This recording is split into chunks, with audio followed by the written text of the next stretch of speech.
Hey everyone, it's Lulasai. I am here with a review for Solo, a Star Wars story. This is a 2018 spin-off film directed by Ron Howard, and it's going to be a lot easier and quicker to review this than The Last Jedi. So unlike The Last Jedi, this movie, pretty clear what's going on. It's not particularly, innovative. It's not going to blow your mind or anything, but it's also not borderline offensive like The Last Jedi was, and dealing permanent damage to the Star Wars canon. Although maybe there's some small things here, like the explanation of Han Solo's last name. You know, that's now the official explanation forever, and it's pretty underwhelming, but not nearly as bad as The Last Jedi. And if you kind of ignore the Star Wars name for a second, it's a pretty good, heist film in general. So yeah, high production value, just overall entertaining. So Solo is about Han Solo, of course, but it is not Harrison Ford portraying the character. I said I was going to look up pronunciations. If I didn't know, I should have looked this one up. It's too late now. So I'm going to butcher his name probably, but now we have an actor named Alden. Let me try my greatest German accent here. Let me know if that was good or not. Yeah, I don't know, but Alden, I'll say right now, he's decent. He's no Harrison Ford, but he's decent. He gets the job done. But really, do we need this movie? But we'll talk about this in a second. So, plot is that Han Solo and Kira are living on the slum. They're living the slums life is the best way to put it. And they're living on Corellia. So, Corellia is this big shipbuilding yard, and it's Imperial occupied. So they're trying to escape, and unfortunately only Han is able to escape, so Kira gets left behind. And so Han spends the next however many years of his life trying to become an Imperial pilot. Because first of all, he's kind of forced to become a part of the Empire because he's out of options and it's just for survival at that point.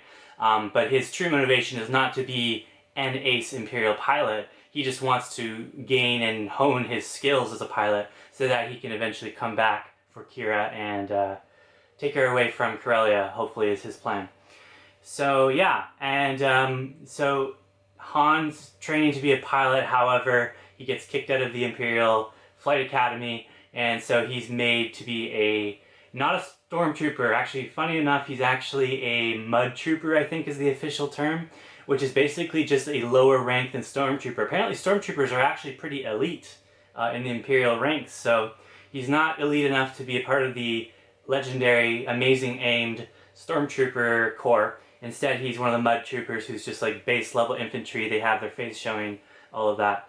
And that's where he meets Tobias Beckett, played by Woody Harrelson, who is the leader of a band of thieves, and he is trying to deliver some refined coaxium, which it's funny because I said The Last Jedi was the first movie in Star Wars history to really address fuel. I'm sure fuel always existed for the ships, but it was the first one to make it a point and really talk about it. Well, this is now the second movie, so I guess they're doubly down on the fuel angle. So fuel is obviously a very coveted resource. I say obviously, but again, it really hasn't been that relevant until now. But yeah, it is relevant now. So coaxium is what allows ships to go into light speed, apparently. That is new information being told to us, basically.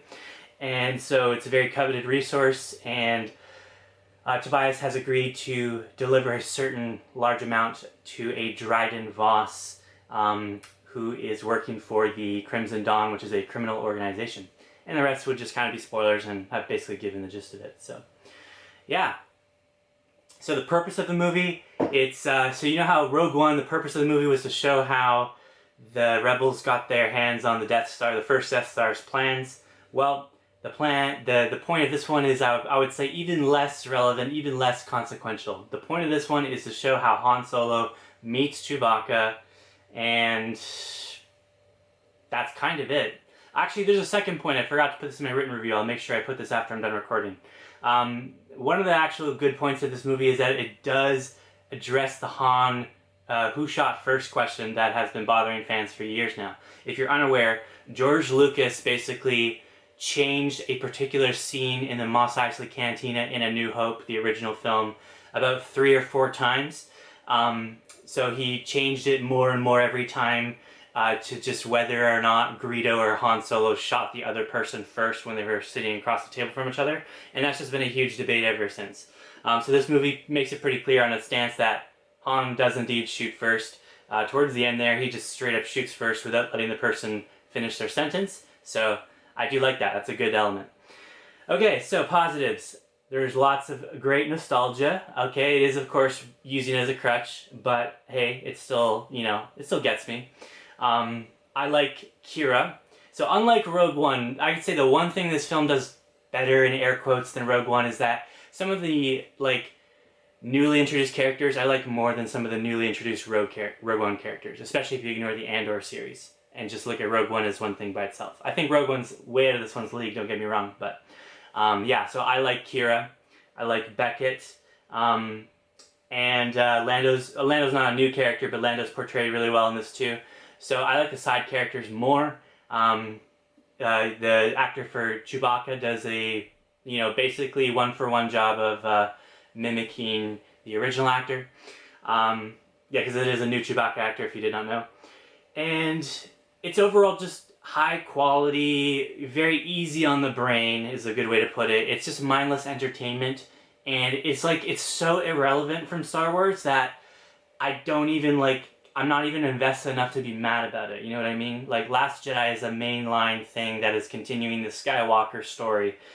So everything I'm looking under a magnifying glass. Here, it just doesn't matter as much. It's just simply a movie for fun, take it or leave it. That's how I feel about it. And overall, it's fun. I'm being a bit more critical because of this review, but, you know, in my free time when I watch this, I usually just enjoy it pretty easily and don't really have a lot of complaints. But yeah, now we will get to the complaints. This is purely just for the sake of being critical and making an interesting video. I don't actually care that much, for the record.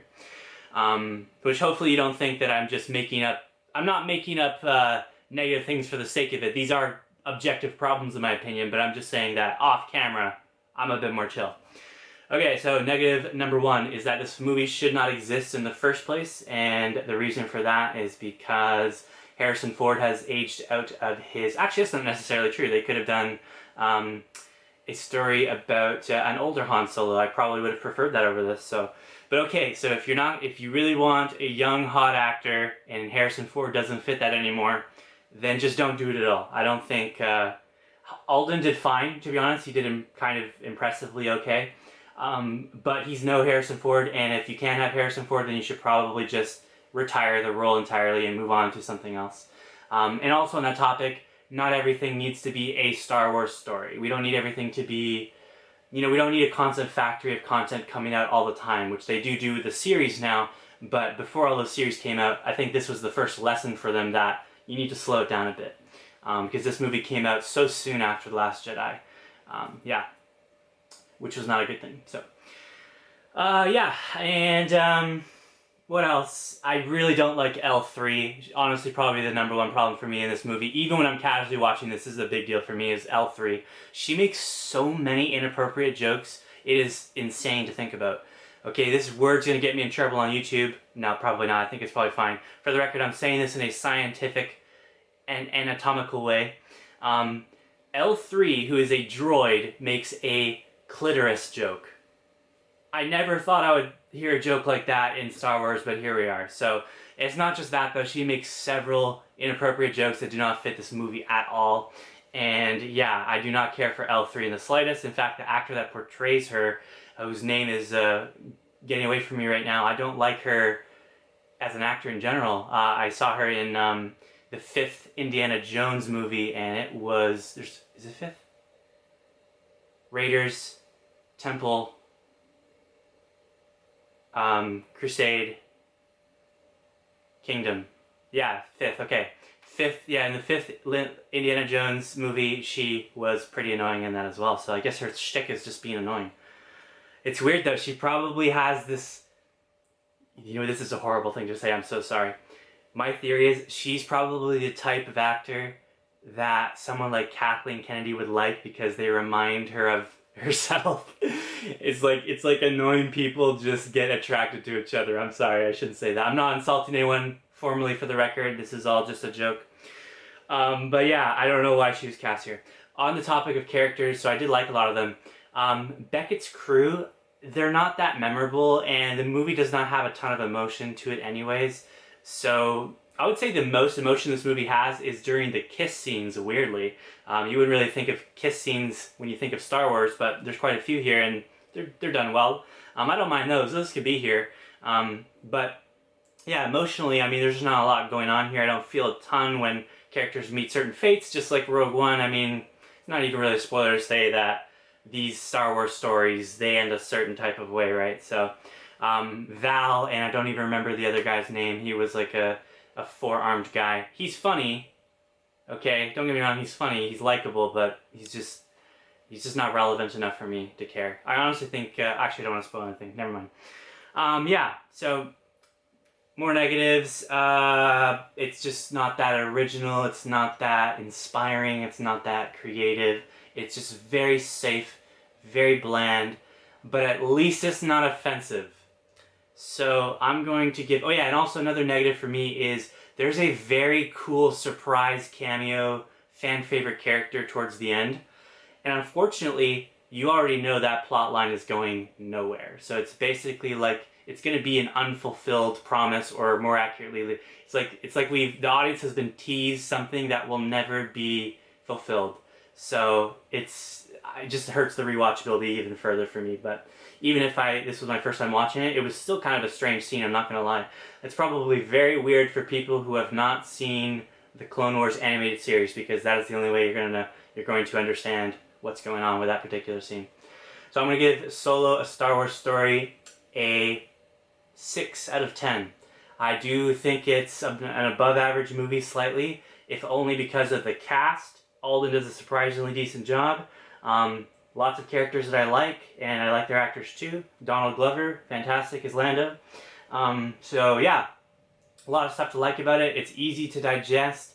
It's not, 3 million years long like The Last Jedi was, so it went over a lot quicker as well. So yeah, thank you for watching this review. Solo, it's unoffensive, and that's its greatest strength, but its greatest weakness is that it's just not doing anything. That's the thing, we now have two ends of the spectrum. We have Rian Johnson doing way too much to dare and offend, and then we have Ron Howard, who's just terrified of doing anything slightly off whatever's expected, so it just becomes the most normal, tame thing ever. They need to find that middle ground where there's just enough intrigue without destroying characters and legacy, and then you'll have a good movie. Not that this isn't good, I do think this is good. So, thank you for watching. I was a bit harsh, but overall I actually am a fan of Solo. I'm a bit more of a defender than the average person. So thank you for watching, and I will see you next time.